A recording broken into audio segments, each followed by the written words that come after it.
encouraging believers to donate and give charity. We used to work hard, and through that hard work we used to earn money. So we started giving donations from what we earned. We started donating in the path of Allah subhanahu wa ta'ala. So one day a man came to the Prophet sallallahu alaihi wasallam with a lot of donation, and he gave that for the sake of Allah subhanahu wa ta'ala. And when he did that, people who were witnessing that, they started taunting him, and they started passing comments on that action by saying, Mura'i, he's showing off. He's a show off. He's showing people how generous he is, how charitable he is. That's why he brought a big amount of donation.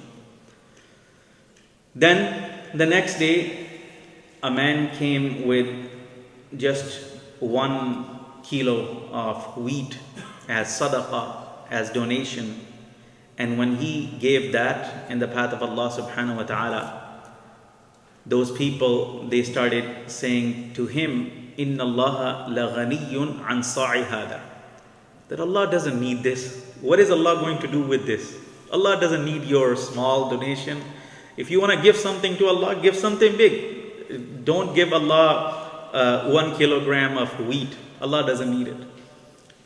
So they were criticizing all the good actions, big or small. They had to taunt them and they had to criticize them. So Allah subhanahu wa ta'ala revealed another ayah in Surah Al-Bara'a, in Surah At-Tawbah, الَّذِينَ يَلْمِزُونَ الْمُطَّوِّعِينَ مِنَ الْمُؤْمِنِينَ فِي الصَّدَقَاتِ. There are those who accuse and taunt those believers who give charity, who are generous and who give charity. They accuse them and they taunt them. وَالَّذِينَ لَا يَجِدُونَ جُهْدَهُمْ. And they even criticize those who have very little to give, but they give. So they criticize them as well. فَيَسْخَرُونَ مِنْهُمْ. They are making fun of them. They are mocking them. Allah says in Quran, in that ayah, سَخِرَ اللَّهُ مِنْهُمْ. Allah is mocking them. Allah is laughing at them. Because all of these actions that they are taking, they are going to haunt them later on. They're going to hurt them later on. And these were the munafiqeen, the hypocrites. The lesson that we learned from this ayah of the Quran and from this story of Abu Mas'ud al-Badri radiyallahu anh is that there will always be people who will readily criticize you, who will taunt you, who will accuse you, who will criticize you. They will not be happy. Though if someone came with a big donation, they criticize him that, oh, you are show off. When someone came with a small donation, they criticize him as well. So Allah doesn't need your small donation. Bring something more. Maybe that will be good to Allah subhanahu wa ta'ala. So there are always people who are never happy, who are always ready to criticize. They never do anything on their own. They never do anything good of their own. But they are always open with their mouth and they're criticizing others who are doing something good. So ignore them. Do not pay attention to them. If you're doing something good, just focus on that and focus on the pleasure of Allah subhanahu wa ta'ala. Aim for the pleasure of Allah subhanahu wa ta'ala. People, not all people will always be happy with you. There will always be a segment of people who are critical of you, who are critical of your actions, who are not happy with you. Same thing will happen in the masjid. Same thing will happen in the community. Same thing will happen in the state. Same thing will happen in the country.